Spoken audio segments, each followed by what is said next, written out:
Hey guys, welcome back to Home Built, and I think it's about time I give you guys an update on Harry.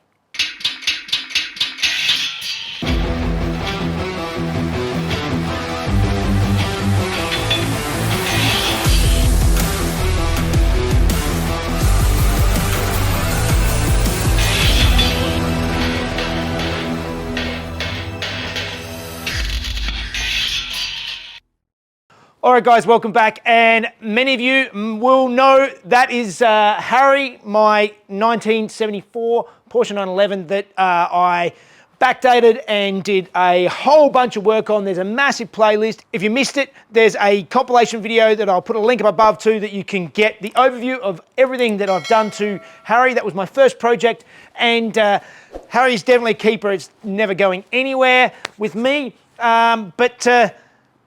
as many things as I've done to Harry, there is still one thing that is desperately missing. Harry is a fantastic daily driver, has cruise control, has e-throttle, so it starts and it runs beautifully. I've done at least 20,000 kilometers in Harry now over the last few years. Harry has nice air conditioning in the summer that works quite well, but Harry doesn't have a heater. And that is something that is definitely needed, considering now we're getting into winter. It is really cold, and yeah, not having a heater makes it very difficult to drive Harry around. Particularly with a 911, the rear mount engine, you don't even have that sort of radiant heat coming in through from the front of the car. There is just nothing. And I've driven the sort of the 40-odd minute drive to work in some mornings where I'm rugged up with mittens and a beanie and a coat, and I'm still frozen by the time I get to work. It's not comfortable, and I'm going to do something about it. All right, so those of you who've been following the build on Harry, you'll know that this was my third attempt at building an exhaust system for the car, and I am not happy with it in any way. It's a very ugly exhaust system, and I have some plans for that coming up, but I'm not ready to do anything about that just yet. So we're going to forget about this now, ignore this ugly mess, and start looking at heater. So for those who don't know, on 911s, because it is an air-cooled engine, they don't have any radiators, obviously, to get heat. And most cars, the heat in your cabin comes from the hot coolant from the engine, runs through a heat exchanger like a small radiator behind the dash, and the fan blows through that hot coolant, and that's what gives you your heat in the car. We don't have any coolant in this in a 911, and the way they normally do it is they have heat exchangers, which are basically boxes around the exhaust pipes, and air from the engine fan, or sometimes they have another blower depending on the model, blows over the top of the hot exhaust and travels along tubes down either side of the rockers of the car and into the cabin, and that's how you get your heat. Now, because I have aftermarket headers, and a heap of people who have 911s put on aftermarket headers that don't have heat exchangers, and that's what I don't have heat exchangers on this, and that is what I'm going to change today. So I'll take you through now my plan on building some heat exchangers for Harry so that I can have some heat. All right, so my plan for my heat exchangers is I currently have the tubes coming from the fan in the engine that come down here on either side. I've already got the tubes set up to go. There's another one here, so the air needs to come from there, go over the top of the exhaust pipe itself, and then it has to meet up with these tubes up here on both sides. My plan for that is I have some of this 3.5-inch stainless steel exhaust pipe, and I'm going to cut that up and make my boxes that go over the top of my exhausts, and hopefully I can work out a way to attach them from here over the exhaust and up through to my heat tubes.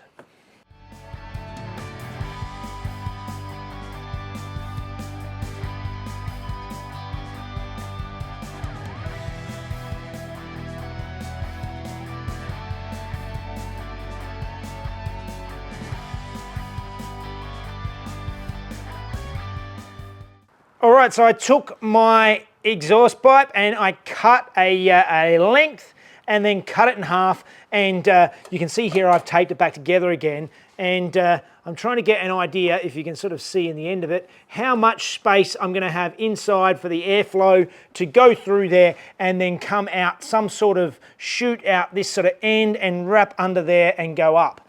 So that's how I'm planning on building my heat exchanger. Now, it's not going to cover a huge part of the exhaust pipe, so it's not necessarily going to be a super hot heat coming into the cab, but it should be something.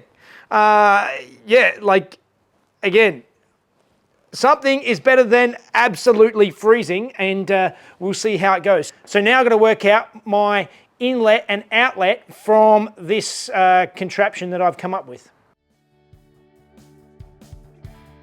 So I spent a little bit of time trying to shape my inlet to get the right angle, and then marked it out on one of the halves I had.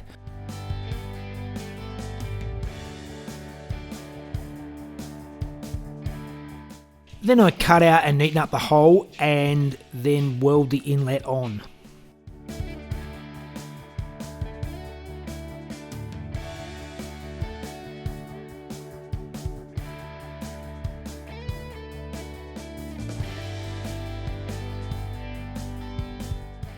So for the outlet, I'm trimming a long angle on a piece of tube, and then I'm shaping it similarly to what I did for the inlet.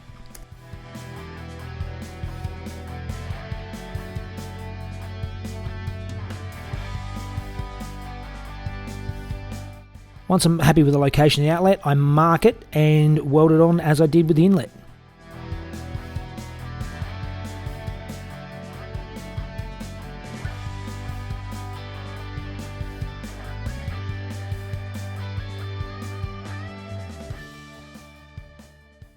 All right, well, that is looking pretty good. So I've got basically my inlet, it will go around the exhaust and then through the outlet. So once it's actually up here and mounted on, that should sit roughly there like that. That's looking good. And then I have now got some angle that I need to tack on and curve around the corner. So I make a pie cut to transition the corner nicely, and then clean everything up, tack it together before welding it nice and solid.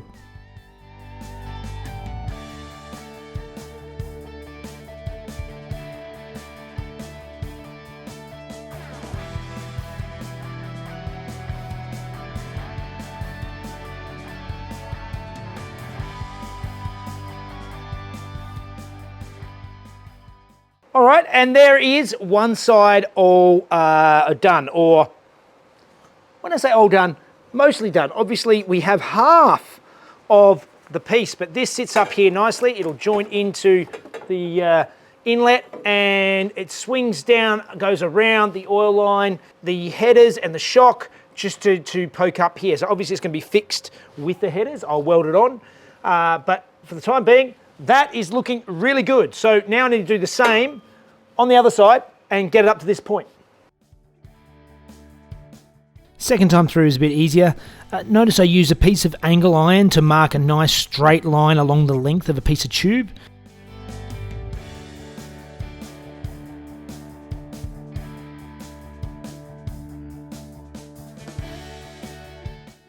Then, as before, make my inlets and outlets and mark them, trim them, and weld them on.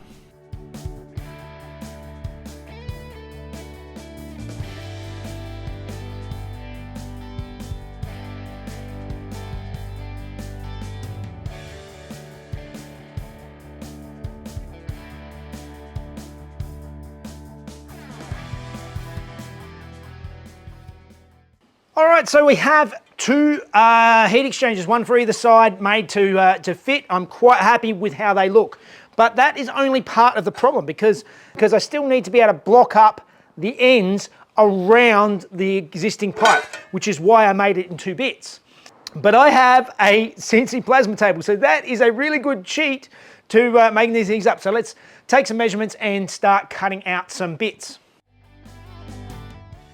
So with some very rough measurements, I go over to Fusion 360 and set up the plasma table and just cut out some end block off circles.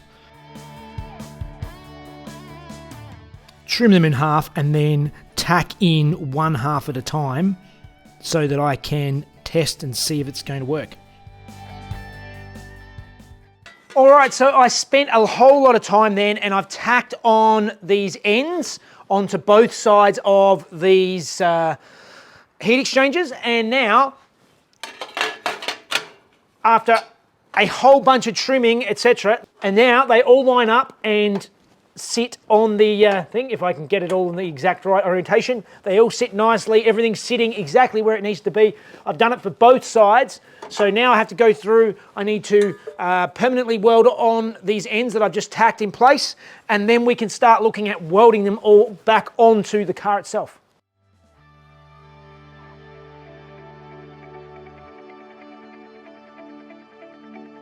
So here you can see I changed my world class MIG over to using stainless wire, and that is the perfect addition to a nice stainless exhaust so I don't get rusty spots.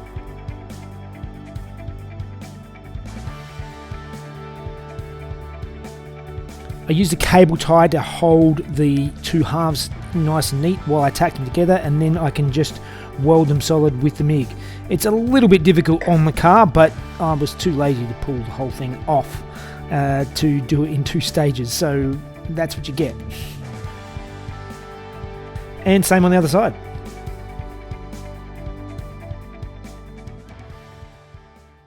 All right, it's not pretty, but I now have my heat exchangers all welded on both sides. I use the stainless steel wire in the MIG so that they are all nice and neat, and that will hopefully give me some heat in the cabin. Now, it doesn't cover a large section of the exhaust, so it may not give me a lot of heat, but it's going to give me hopefully something.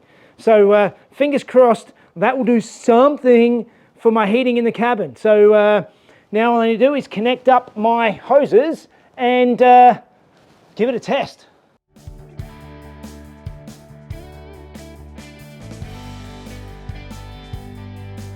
All right, and we have heat exchangers, so they're all connected up. So the inlet going through and up to the outlet, and then up to the little mixer valves that are up the top there. So that's all connected, and that there as well is all spaced out nicely and connected up. I had to use a couple of different types of hose to connect it, but we've got there.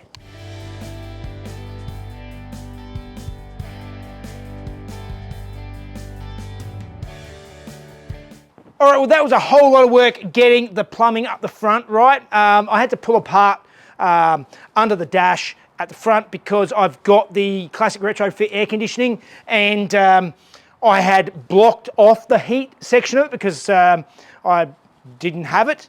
But now I had to reverse all that stuff, so that was a little bit of playing around.